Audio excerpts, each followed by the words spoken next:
Colegas. Colleagues, we will continue our meeting. Thank you. We are in a public session looking at the 7th periodic report of Sweden, and I'm going to give the floor to the head of delegation, Mr. Per-Olsen-Frid, so that the delegation can start answering the questions that were posed by our colleagues at the second part. Thank you. Thank you very much. And first of all, let me thank the distinguished committee for your question. We truly appreciate the opportunity to further elaborate and provide details on the issues raised. Before I ask my colleagues to bring more clarity to the issues raised now, let me address some of the concerns that are brought up by the committee. First, let me say some words on the issues of wage gap and gender equality. As a feminist government, gender equality in the labor market, of course, is essential to also reach gender equality in society as a whole. And the government's work with gender equality, integrated policies, of course, will continue. The challenge of closing a gender wage gap and allowing women to increase their time at work will, of course, require measures in various areas, and we will provide you today with some most detailed statistics and information regarding this. Let me say something also about the very important issue of violence against girls and women. The government has made an historically important effort, I'd say, to prevent and combat men's violence against women, which has contributed to greater awareness, increased knowledge about the problem, also better structure and organization of the work, and strengthened collaboration within and between agencies, with a clearer focus on higher and high-risk groups, such as women with addiction problems, disabilities, with a foreign background, for example, victims of violence in the name of honor, and with elderly.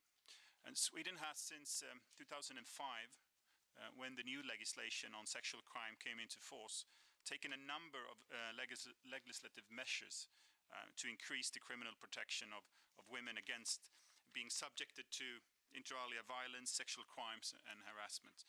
The types of crime to protect women against violence has been evaluated and also improved. The government has taken several measures to prevent and combat rape and other sexual abuse. Violence and other expressions of violence is, however, also online, where young people, especially girls, are particularly vulnerable. New legislation has recently been proposed against online harassment. Evaluations of the work from 2007 and on shows that, and 2007 and on, shows that there is a need to increase preventive work and help and support of good quality needs to be more evenly distributed across the country. Particular attention should be directed towards, again, vulnerable groups of victims of violence, such as older women and women with disabilities. Other groups at risk that are exposed to much violence, of course, are young women and teenage girls. I'd also like to address the issue of returns. Generally, I'd say that this is regarding question 18, or issue 18, that an effective return policy is, of course, high on the Swedish government's political agenda. It's a matter of our system's credibility. To achieve an asylum system that is sustainable in the long term, those who are found not to be in need of protection must, of course, return to their country of origin. Such policy must be implemented with full respect for the principle of of non-refoulement and for the fundamental rights and freedom and the dignity of the individual returnees. Also, the main objective is to provide, of course, a humane process of assisted return which respect the primacy of voluntary return and which takes account of the importance of safe, dignified, and sustainable return. But we will be more into details on this also later on. Something short also on the issue of hate crime. There's a question regarding also how to combat hate crime online. I think raised by Mr. Froville, I think, if I was not wrong. No? Sorry? Yes. Ms. Fatala, I'm sorry, excuse me for this. Let me just briefly say that to combat hate crime online is a great challenge that we share with many more countries, of course. It's a phenomenon that does not take into account nation borders or government borders. Therefore, we have to also work in close cooperation with neighboring countries and maybe primarily our EU friends to fight and find strategies that work on this.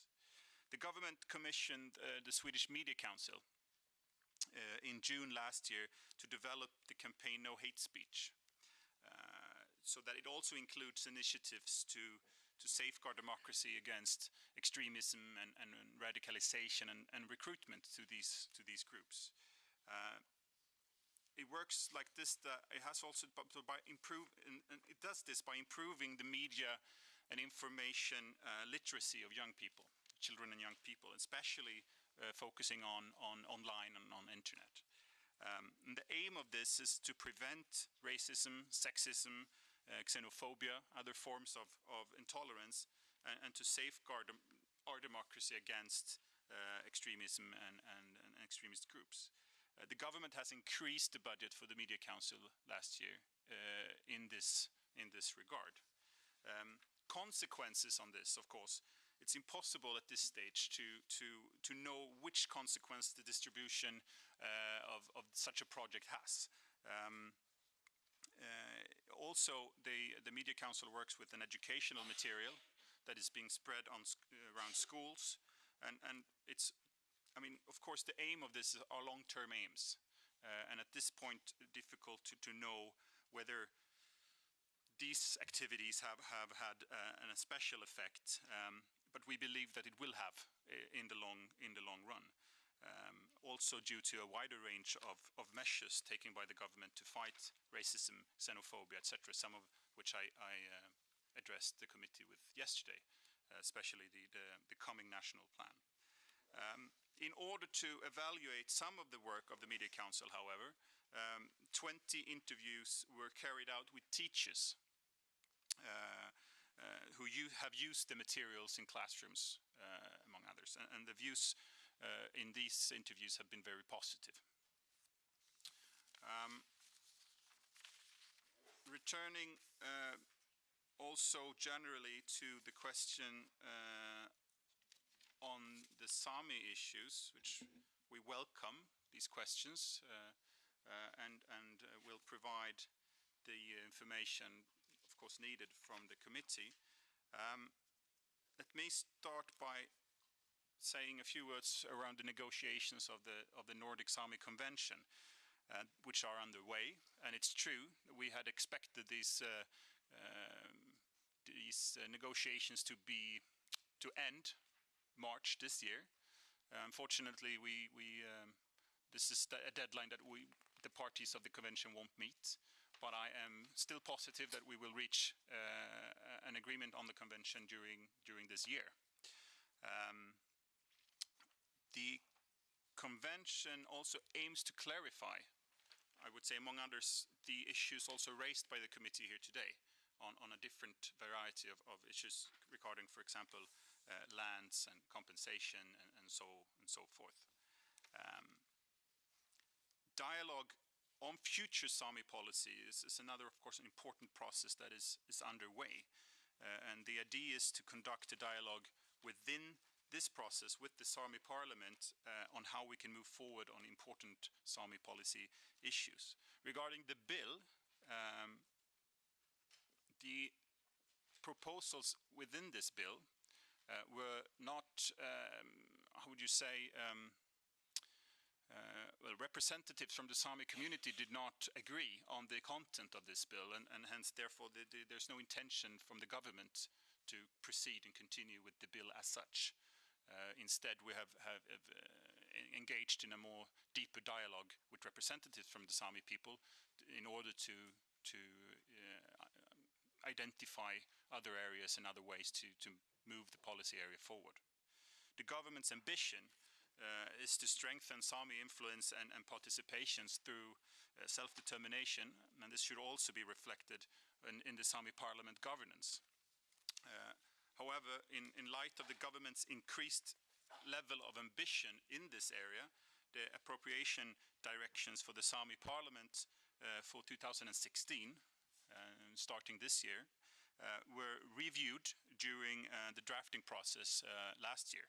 This means that this has resulted in a modified structure, an increased clarity, the removal of certain reporting requirements, and the amendment of certain others in order to increase the self-determination of the parliament in a variety of issues. The budget bill for 2015 stated that the Sami parliament should be strengthened also financially, and which we were not able to pass through our own parliament, the budget bill, due to a domestic political situation, but the bill passed for this year, for 2016, and thus the Sami parliament has been strengthened financially. I would also like to then inform the committee that we, by the side of strengthening the parliament as such, we've also strengthened the state grant for Sami culture. This is the first time this grant has been strengthened since 1993, and we are very happy to be able to do so. The purpose is, of course, to give the Sami parliament a greater opportunities to play an active role in work and on future policy, and to spread hope. I would say primarily within the young generation of Sami people. The day-to-day work is also needs to be strengthened in order to provide good conditions for meeting and demand and expectations that are placed on the Sami parliament, of course.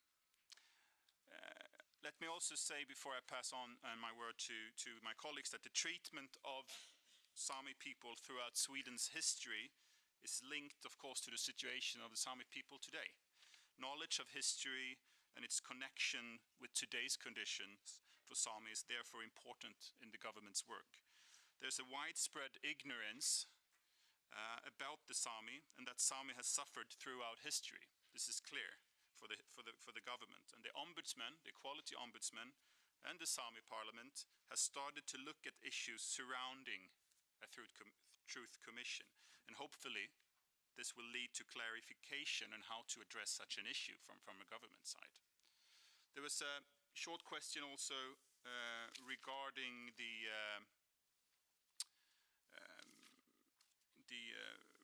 handle of reburial of skulls and so on. The government is planning this fall to present to Parliament a wider cultural heritage bill. And in the process of writing this bill, we have also given the task to the Swedish Museums of National History and the Swedish Museums of World Culture, together with the Sami Parliament, to propose how the government should move forward in these questions. And we look forward to receive these results from these agencies, and the government will present how to move forward in the bill presented to Parliament, hopefully in November this year. Thank you so far from my side. I'm now happy to pass on the word to members of my delegation to continue to bring clarity to the issues raised by the committee now today. Thank you.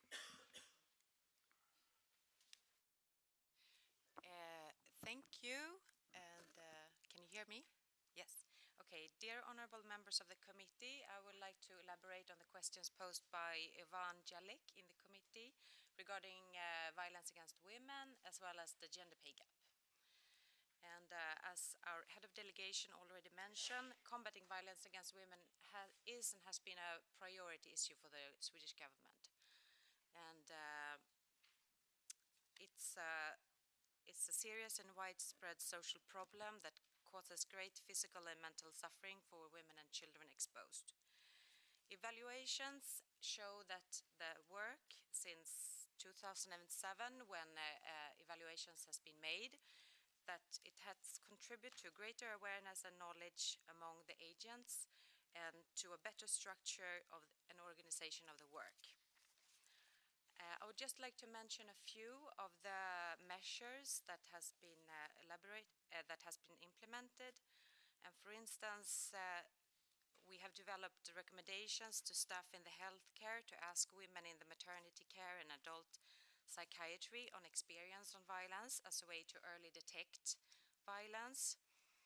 We also have developed a national telephone helpline, a stop line for men who lose control of their sexuality as a way to counter sexual violence.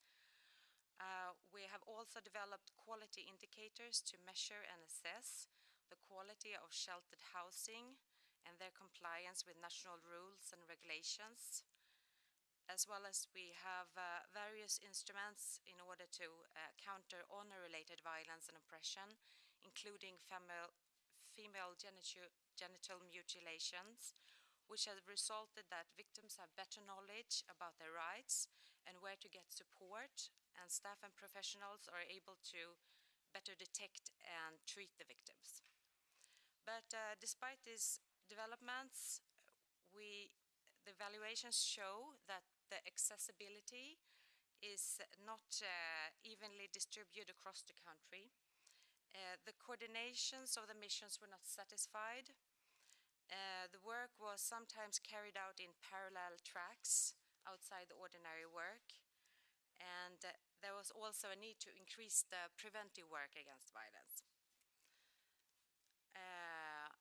The government has and will decide on measures in line with proposals put forward by a national coordinator for domestic violence, and will also later this year decide on a national strategy to address men's violence later this year. For instance, I would like to share with you that we increased the support for the voluntary women's shelters and the crime victim support services, a major increase of 100 million crowns each year in order for them to give support for the victims. And we also have new development, we have new funds to support development of knowledge and to disseminate knowledge and know-how from national and regional level. You also posed a question about training and staff in the judicial system, and here I would like to mention that the Swedish Prison and Prohibition Service has national treatment programs to educate bilingual coaches to reach non-Swedish speaking clients in their services. Yes, and then I would like to briefly continue with the statistics that you asked for on the gender pay gap and the mission to the National Mediation Office. And we also have information, latest figures about the pay gap for 2014 that we are happy to provide to the committee if you would like to have this. But to mention briefly about the situation, the difference between men and women in the pay gap in 2014 is 13.2%. And the single most important explanation for this difference in pay is that women and men work in different occupations and that these occupations are associated with different pay levels. 5% of the wage gap cannot be explained by the fact that women and men work in different occupations and sectors.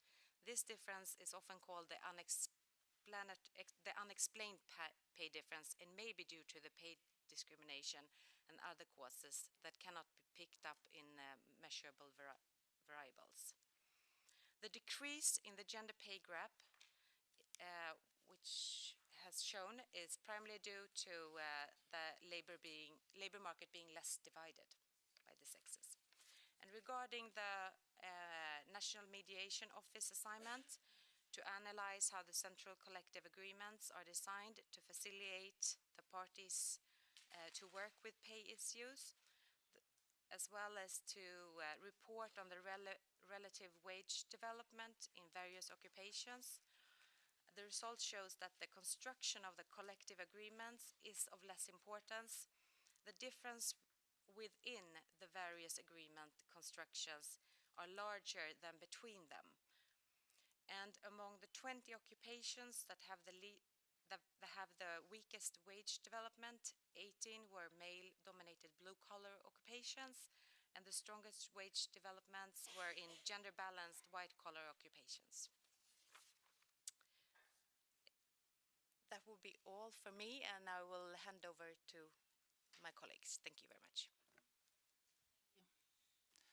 Distinguished committee, I will try to give a short reply on the question on discrimination due to pregnancy. The Equality Ombudsman supervises both the Discrimination Act as well as the provision in the Parental Leave Act prohibiting unfair treatment related to parental leave. And the Parental Leave Act contains thus a provision prohibiting disadvantageous treatment of job applicants and employees for reasons associated with parental leave. And under these provisions, the Equality Ombudsman has the right to take legal action in court of law on behalf of an individual. And also, the Equality Ombudsman has brought several cases against employers on discrimination due to pregnancy. So, thank you. I'll pass on to Henrik. Thank you, Jenny. I will also try to be brief and as straight to the point as I possibly can in relation to Ms. Jelek's questions and a couple of questions posed by Mr. Fatala. First of all, I can confirm that we are looking into the scale of penalties as regards the specific criminal offense purchase of a sexual service of a child. The public inquiry, which is also looking into the trafficking in human beings offense and related offenses, will deliver its proposal by the 9th of June, I think. So we can expect concrete proposals in order to raise the scale of penalties in this particular regard. Turning to trafficking, Ms. Jelek was pointing to point 98 concerning the evaluation of the National Action Plan. And I can say that the action plan that ended in 2010 on the 31st of December encompassed 36 measures, and there was a budget allocated to the plan of 23 million euros. So it was a quite large enterprise and undertaking, and in particular one or two areas were important. One of them was training. I suggest that the level of knowledge and awareness about trafficking in the judiciary, not only in the judiciary but also across the administration and involving also the civil society, became higher due to the action plan than ever before.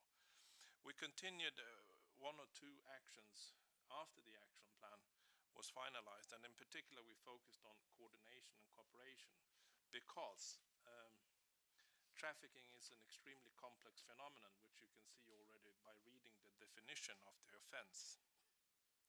But it involves also a number of services, police, prosecution, migration, social services, civil society, and also others. We are also more and more now working with the health service, and we are attaching to the coordination team also specialists from the sexual crimes unit in hospital in Stockholm, for instance, in order to have as broad expertise as possible involved.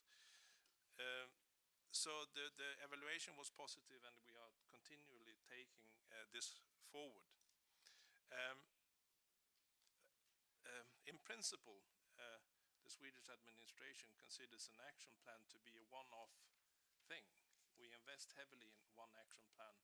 We are not looking forward to have 7 consecutive action plans permeating allocation of extra resources. We want to pursue a development within the regular work of an administration on the work. So we have concluded that we should perhaps not pursue this path on trafficking. But we are indeed pursuing the specific issue of protecting children from trafficking and sexual exploitation, and we are now preparing a second action plan for the period 2016 to 2018. And we are drafting it as I speak today. And there will be a set of new measures, including some of them quite concrete, and including also training across the board for the administration. Point 101 on training. Yes, this is also being pursued in the judiciary. The prosecution service is developing training.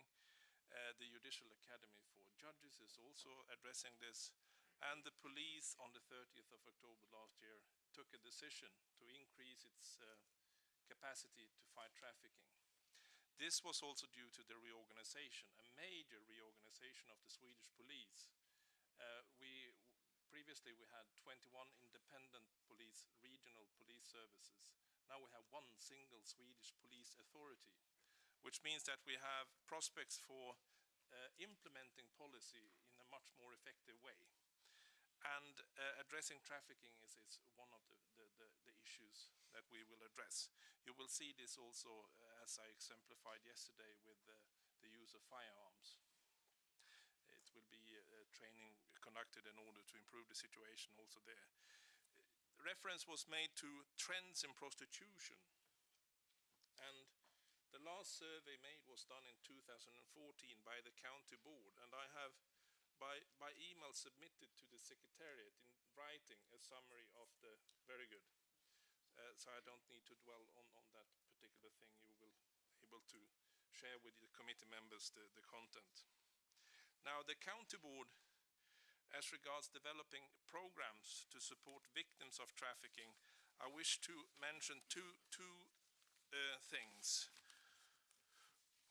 One is the National Support Program, which is developed in cooperation with the Civil Society Platform, and it's being developed during 2016, and it encompasses description, standard operating procedures, and this year the plan is to test this and to ensure the quality of the proceedings, of the procedure established. The flagship of the county board is this one, which is a manual to be used on suspicion of trafficking in human beings. And this is a very important document. It has been developed over a period of 2 years with all the involved services and agencies and civil society organizations in Sweden. And the purpose is to make use of this so that we have a more of a uniform understanding of how to deal with cases of trafficking. So this is indeed progress in pipeline. Now, child sex tourism is indeed a very difficult subject. We have, of course, as is the case with most Western European and Eastern European, by the way, states, the problem of our citizens traveling to destinations, for instance, in Southeast Asia, and purchasing services of a sexual nature of children.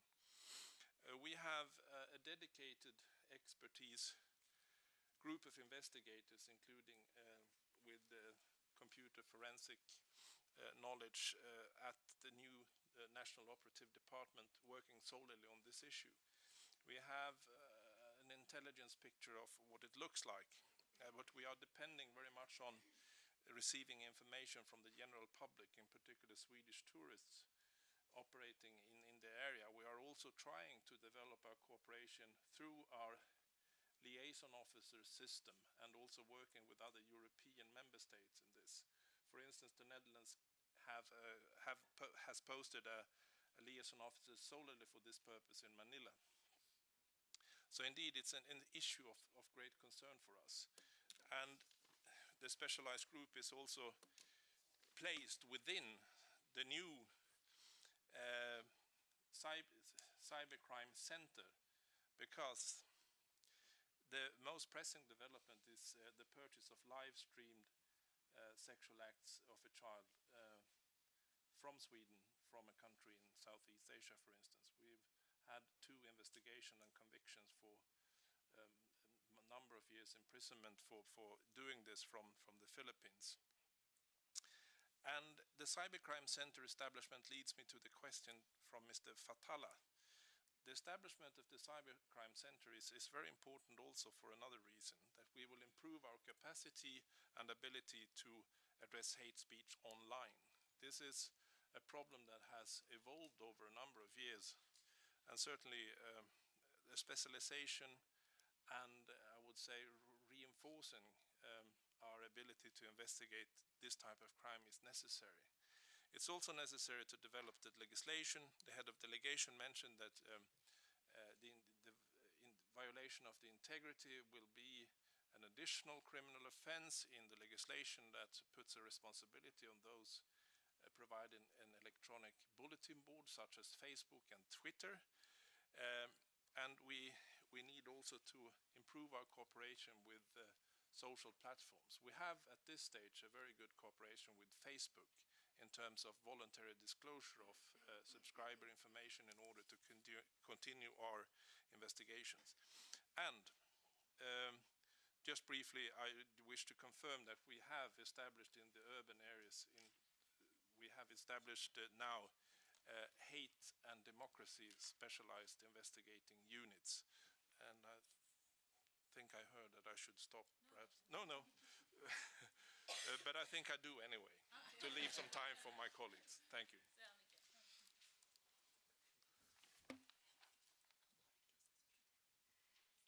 Distinguished committee, thank you for your question. I'm going to ask some of them.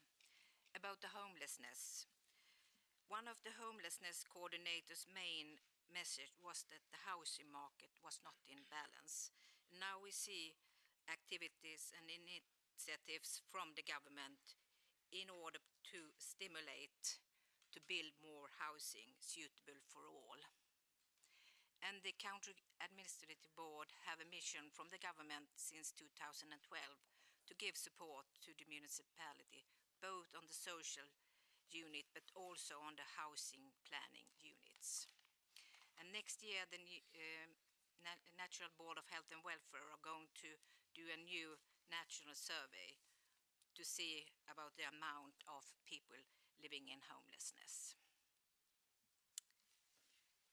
And about the missing minors.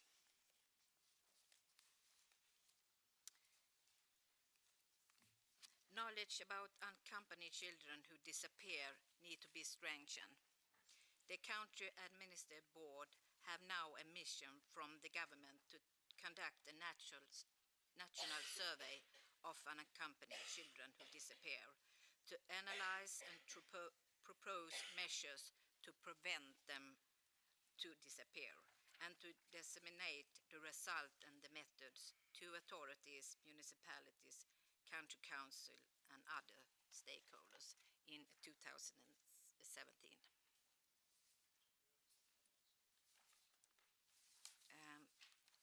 About women with disability and violence.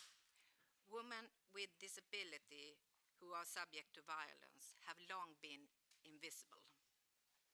But it has been rising the surface in recent years. The National Board of Health and Welfare have published guidelines called Looking the Other Way. The situation of women with disability is now reflected in national disability policy, The perspective has also been highlighted in our policy for gender equality. Women with disability are an integrated part of all general programs target women. However, there is also a need to special target and raising awareness around the specific situation for women with disabilities. And about the EU migrants. It's like the first 3 months, all EU members have the same situation as a visitor. Then, after these first 3 months, they have to fulfill certain conditions. And that is to be employed or self-employed, or they must be in Sweden as a job seeker with real perspective of becoming employed. Students and other people not working must have resources for themselves and their family, as not to be the burden for the host country's social welfare. We do not have any register, so people can go back and forward, but this is the general rules. Thank you very much. Well, thank you very much, Mr. Chair and distinguished members of the committee. I will try to address the questions put in the area of asylum and migration. And first of all, there was a question regarding the planned temporary law. And this law will be in effect for 3 years and applied when a decision on a residence permit is taken during the period in which the law is in force. And there was a specific question regarding family reunification. And as I mentioned yesterday, refugees will continue to have the right to reunite with spouses, partners, and children under the age of 18. Persons granted subsidiary protection will have the right to family reunification if they had applied for asylum by 24th of November 2015. Then there was question raised regarding detention and alternatives to detention. Detention is only to be used as a last resort and only if less coercive measures cannot be applied. And supervision should always be used whenever possible. And this also follows, apart from the law, also from the Swedish Migration Agency's handbook. And I would also like to add, as a part of an assignment to the Migration Agency, the Police Authority, and the Prison and Probation Service to increase cooperation regarding return, the authorities are tasked to look into on how the use of supervision as an alternative to detention could be used more often. Then I would like to say a few words regarding the return process, and this was already touched upon by our head of delegation. And I would like to stress the fact that when it comes to return, whether it is voluntarily or involuntarily, the principle of non-refoulement is always respected.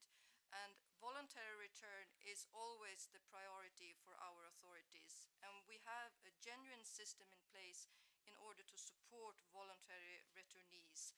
Costs for traveling, for example, are covered by the Migration Agency, and also persons can apply for re-establishment support. And in connection to this on return, I would like to say a few words about the ERPM project. This project ended in 2014, as was mentioned, and it aimed at creating reception in the country of origin in a dignified way. And one of the lessons learned from this project is that it is vital with good cooperation with the authorities in the country of origin as well as with international organizations. And the Swedish Migration Agency works actively in this regard to trace the minor's parents or other guardians. And this work is carried out through dialogue with the authorities in in the country of origin, and also the assistance of and cooperation with international organizations is an important part of this process. And there is a central division within the Migration Agency responsible for these contacts. Then I would like to turn to the questions on exploitation of workers. This is, of course, of high priority for the government. And the regulatory framework regarding work permits for third country nationals contains clear requirements concerning salary and other terms of employment. And new measures were introduced in August 2014 intended to counter abuse of the rules on labor immigration and the exploitation of workers from third countries. And well, workers' conditions is an ongoing priority for the government, and therefore the government last year in July appointed a new inquiry to review and further improve the protection of labor migrants.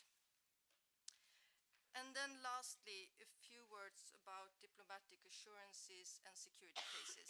Well, as has been mentioned, diplomatic assurances has not been used since 2001. And regarding security cases, there are security cases under the Aliens Act and under the Aliens Controls Act.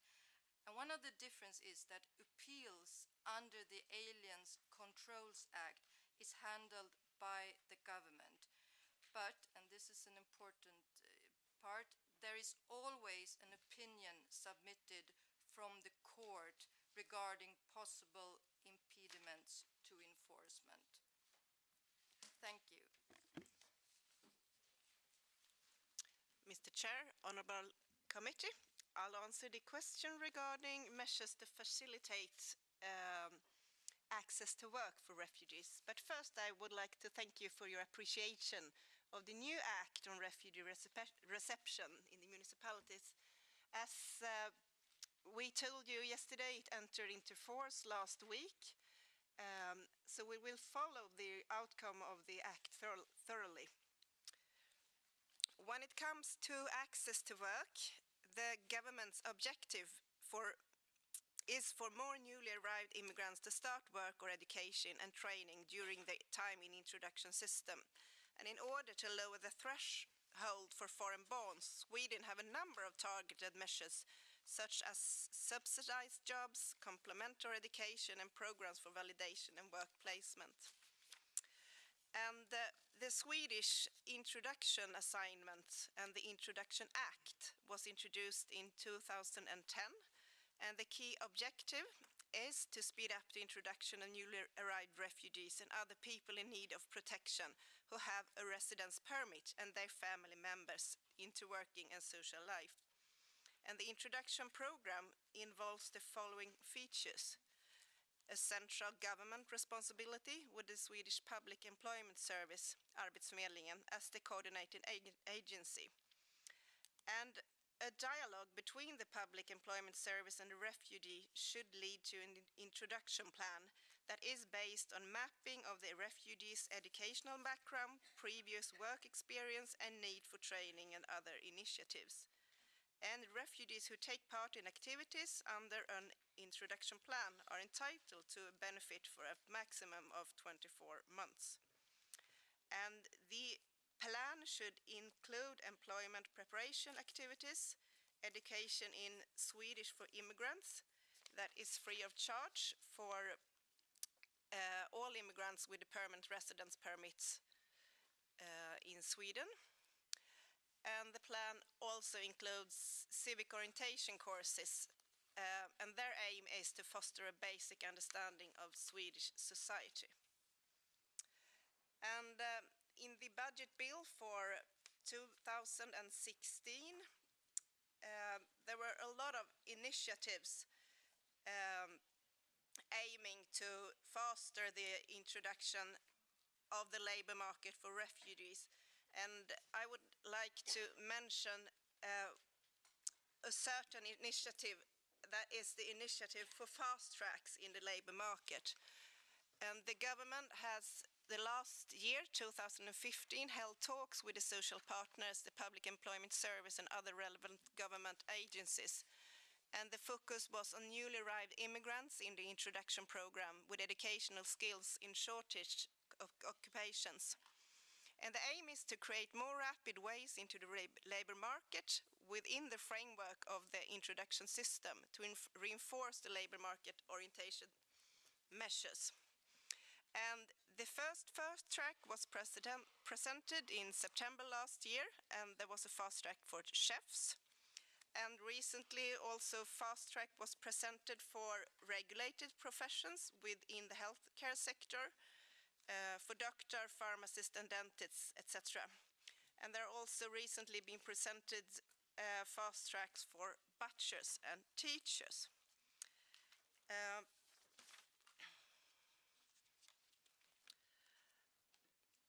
I think I stop there and would like to say a few words before we pass to the issue of people with disabilities. I will shortly comment on the actual situation on the labor market in Sweden.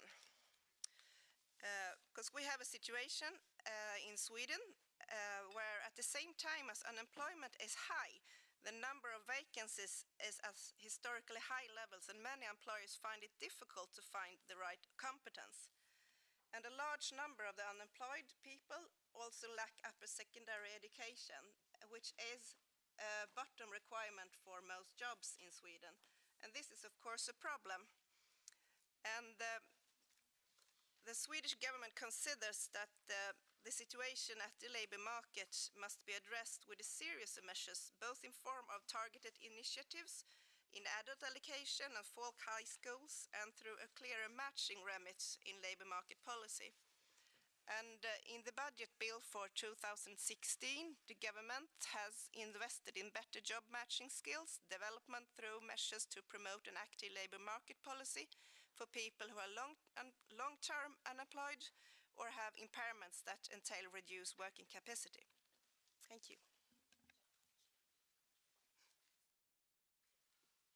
Okay, thank you, and I'll take the floor again. I just want to come back to the issue on the return of Iraqis, and to make a clarification that all these cases were, of course, also handled in accordance with relevant conventions and the rules in the Aliens Act, and all cases are always individually considered.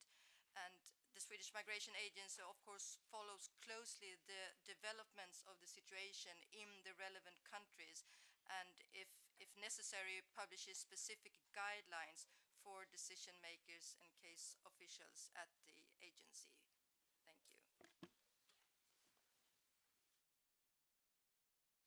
Thank you, Mr. Chair, distinguished members of the committee, for addressing such an important perspective as equal access to human rights, regardless functional capacity. I will start by elaborating on the answer given by Ms. Hillen regarding the labor market, and then answer the questions on education, the new disability policy, accessibility, and then finally access to justice. As Ms. Hillen said, our labor market is facing difficulties or challenges, and so is also persons with a disability, and especially those who have reduced work capacity. Though the number of job seekers with reduced work capacity due to disability who were registered within the Public Employment Service, got a job or started regular education or training has increased compared 2014 from 2013. Both the number of women and men who got a job has increased, but this increase have been larger for men. Now, one of the central measures for an inclusive labor market is the Public Employment Service that offers financial support to employers that employ persons with reduced work capacity. In 2014, an average of 93,000 persons had an employment with a wage subsidy or a sheltered employment. In the budget suggestion for 2016, the government presents several measures to increase job opportunities for persons with reduced work capacity. The government is investing 300 million Swedish kronors in 2016 in order to offer employment to a larger number of persons within Samhall, which is a state-owned company focused on creating employment for persons with disabilities, but also in other measures to reduce unemployment. Further important measures that the government focus on are enabling more job seekers with reduced working capacity to be given specialized and individualized support in the process of finding suitable work, but also during the introduction at the workplace and sufficient time after the introduction. The funds are therefore increased so that the employment service is able to offer a larger number of people support based on the method of supported employment. To further enhance job opportunities, the government will also review the programs for wage subsidies. The intention is to clarify the regulatory framework and strengthen the programs with a clear focus on individual opportunities to develop their own working capacity. So moving on to education. Equality in education and equal access to education is the foundation of the Swedish school system. I will tell you about recent work being done. A number of stakeholders within the Swedish school system have expressed that the court's application of the rules and regulations concerning additional grants for pupils in need of special support has become too restrictive, and that has become more difficult to obtain supplemental resources. The government has had the question analyzed and has, in referral to the Council on Legislation, proposed a clarification of the rules and regulations concerning supplemental resource allocation. Through the proposed changes, it is clarified that the additional grants shall be individually decided from the needs of the specific child or pupil. The purpose of the efforts is to ensure that independent education providers are giving the necessary resources to meet the needs of special support of every child and pupil. About the new disability policy, the Swedish government is presently preparing it, just starting. The policy will be founded on the CRPD, the Convention on the Rights of Persons with Disabilities, and also take into account perspectives such as gender and children's rights. To coordinate this work within the government offices, one of the measures is a new group of state secretaries that is now convened. And the purpose with this group is to firmly establish the disability perspective within the relative ministries.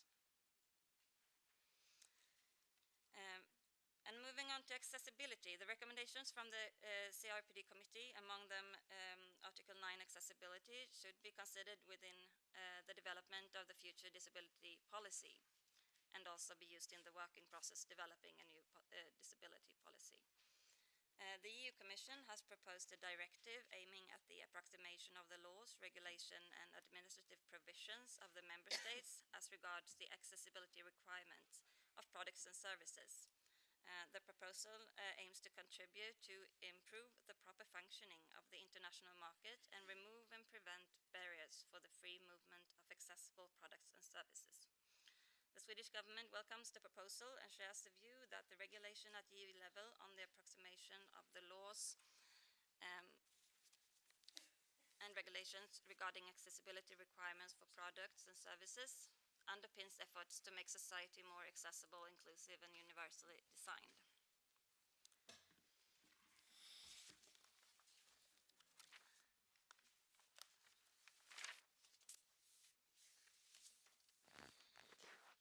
Thank you. Thank you, committee. I will answer the questions on freedom of religion, media, and school textbooks that was raised.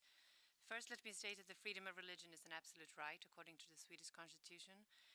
Everyone should be free to practice one's religion, free from threats and violence. Measures to combat hate crime aimed at people because of their beliefs both within the judicial system and in other parts of society, are therefore a matter of priority for the Swedish government. Discrimination on grounds of religion or belief is prohibited under the Discrimination Act. Hate speech with allusion to religious beliefs is punishable as agitation against a national or ethnic group. To disturb or try to interfere with a public religious service or other public devotional exercise is punishable as disturbing a function. Religious beliefs as a hate motive is aggravating circumstance to be taken into consideration when determining the sentence for a crime. The government regularly holds a dialogue with representatives of religious communities on these matters. We have also allocated funds that religious communities can apply for to improve their safety. In addition to this, following the attacks last year in Paris and Copenhagen, the Swedish police took various measures, including to strengthen and develop the dialogue with faith communities in regarding, for example, surveillance around religious buildings and sites. Measures taken by the police to protect religious buildings and sites, as well as individual practitioners when needed, correspond to the latest assessment of the threat and risk level made by the Swedish police. They may range from increased surveillance to a permanent security presence, depending on the current situation. On the media, negative stereotypes in the media and in school textbooks are serious issues which need to be discussed. According to Swedish law, the person who is responsible for a publication can be held accountable subsequently if the material published is criminal, for example, if it is incitement to hatred against a national or ethnic group. Although the Constitution sets limits on how the state is able to handle negative portrayals of groups in the media, there is a system of self-regulation of the press and public service broadcasters who have produced ethical guidelines for the press, radio, and TV. They do not highlight the ethnic origin, gender, nationality, occupation, political affiliation, religious belief, or sexual orientation of the persons concerned if this is of no importance for the context and is disrespectful. On school textbooks, teaching aids in schools must be up to date and reflect the curriculum's fundamental values on respect for human rights and the fundamental democratic values of which Swedish society is founded. The state review of teaching aids ended in 1992, and it is up to the organizers of education to ensure that teaching aids used are in line with policy documents and the curricula. The Swedish Schools Inspectorate exercises supervision in order to ensure that the activities of schools are consistent with the regulations. As a consequence of the government assignment, the National Agency of Education has undertaken awareness-raising activities in schools to combat xenophobia and similar forms of intolerance. All types of schools shall work against xenophobia and racism and stand behind the values that are formulated in the Education Act. The National School Inspectorate carries out regular monitoring of schools in Sweden. Thank you. Mr. Chair, thank you. I will now try to respect the committee's time as much as possible and be brief on the issues of Sami rights. Turning first to the Reindeer Husbandry Act, since it is an act that regulates a business area, the main provisions of the act aims to regulate the reindeer herding as such, but also to put forward the rights of the Sami people in this regard. According to the Reindeer Herding Act, the right to utilize land and water for support of the individual and his or her reindeer is afforded individuals of Sami ancestry. The right to use land not only comprises of rights connected to reindeer husbandry, but also to hunting and fishing privileges. The Act also contains a paragraph that stipulates that use of land that jeopardize reindeer husbandry is not allowed. On the Boundary Delimitation Committee, the findings of the committee inquiry constitutes a good and solid base for the future should disputes on time immemorial arise regarding a certain area. Since the committee has made significant efforts to demarcate the winter grazing area, it's not likely that a court would dispute the findings. There are at present, however, no indication that further legal action will be taken, and the findings and the results from the committee might have had a positive impact in recent years. The Swedish legal system contains legislation, doctrine and jurisprudence concerning land claims including Sami land. And then turning to the burden of proof and legal aid. Legal aid is a form of statutory social protection that aims to help an individual who cannot get legal support in any other way. A person who has a financial base of more than 260,000 Swedish crowns per year is not entitled to legal aid. The legal aid covers part of the costs for the legal representative, and the purpose of the legal aid is to give the individuals the opportunity to have their case heard. It's also important to note that legal aid contains up to 100 hours of work for a legal representative. And to the government's knowledge, many of the Sami villages nowadays have signed agreements with insurance companies on the matter of legal aid. On the issue of burden of proof, it has been dealt with by the European Court of Human Rights in a case dealing with the issue of winter pasture in the county of Härjedalen. The European Court of Human Rights stated in its decision that since landowners had to show their title to the property in question, it must also be considered legitimate and reasonable that the burden of proof in regard to the occurrence of winter grazing on that property was placed with the Sami villages. And swiftly moving on to the last point I will make now is the consultation in reindeer husbandry in the process according to the Minerals Act and the Environmental Code. There is a 3-step process before a mining operation can start, and during all these steps, consultation with villages is the same as with the landowners and with the owners of other special rights. During these consultations, the Sami villages has the possibility to raise objections to the planned operation and request that the permits are subjected with special conditions to limit the impact on the reindeer herding in the area. As of the 1st of August in 2014, the Minerals Act has been modified so that if requested, the plan of operation must be provided in the Sami language. In addition, a valid plan of operation has to be sent to the Sami parliament. And finally, on the issue of compensation, when a designation of land is made, the holder of the exploitation concession must negotiate the terms of the use with the landowner. And if this negotiations is not satisfactory, the holder of the right can turn to the mining inspectorate, who can settle the matter in the designation of land and also settle the sum for compensation. And with that, I'm going to end in respect for time. Thank you.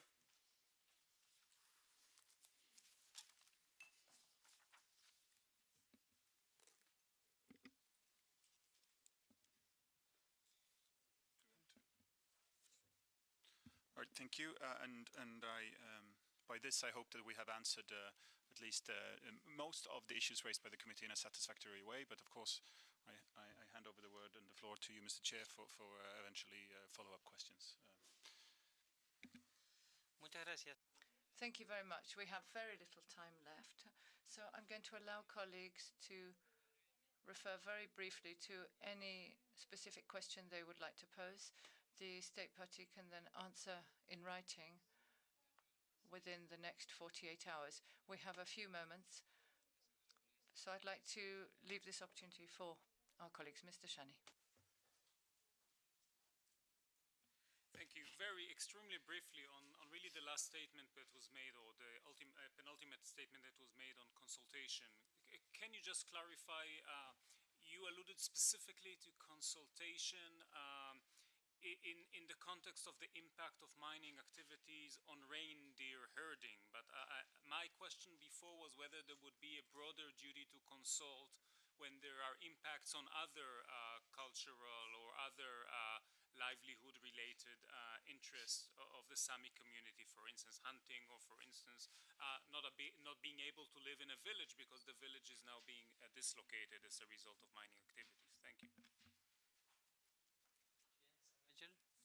So, Nigel.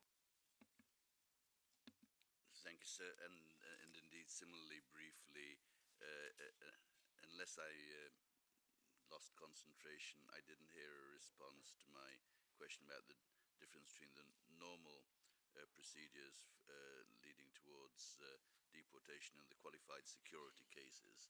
And maybe we could get that in writing, what the nature of the difference is. And if it was said, then I'll consult with the Secretariat as to what was said. Thank you.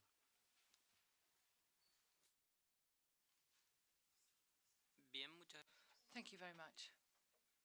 I'll now give the floor back to the State Party. We have just a few more minutes left. You have the floor, sir. Answers? Yes, of course. All right. So we have some brief minutes to try to answer the follow-up questions that was raised, and I'll hand over the word to my colleague Eric for the questions regarding consultations and so forth.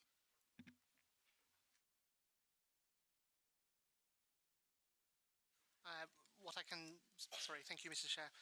What I can tell you right now is that all rights holders, that includes the right to hunting and fishing also, have the right to consultation in the mining process.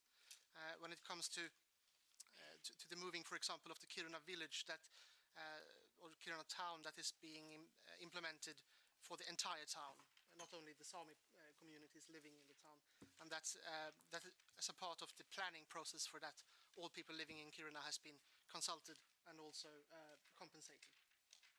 That's what I can tell you now.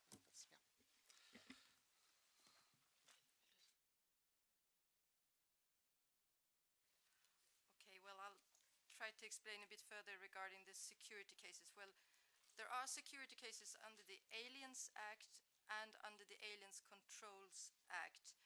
And the cases under the Aliens Controls Act are of a bit more qualified nature, could be, for example, related to terrorism. And one of the differences is that the appeals under the Aliens Controls Act is handed to the government from the migration agency. However, there is always an opinion submitted from the courts to the government before a decision is made, and the opinion is about possible impediments to enforcement.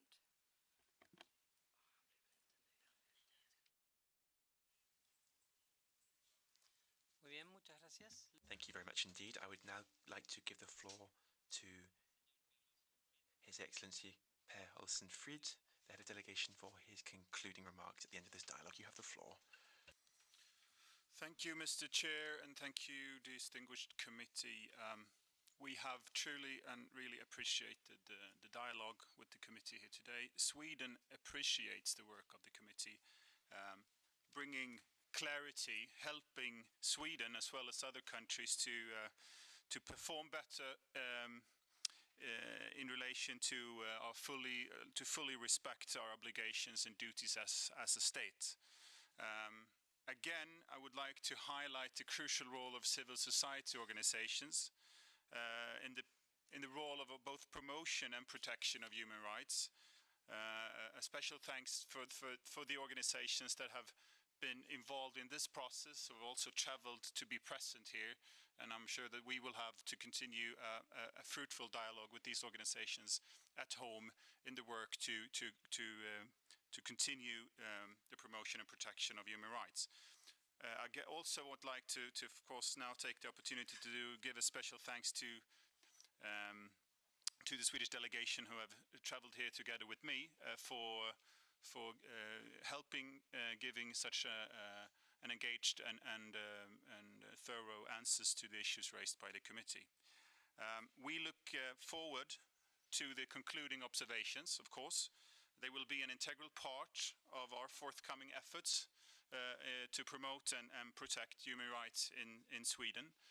They will, of course, be published and be available for a broader audience in Sweden in order to have a broader engaged discussion in Sweden on how we can move forward in our task and obligation to promote and protect human rights.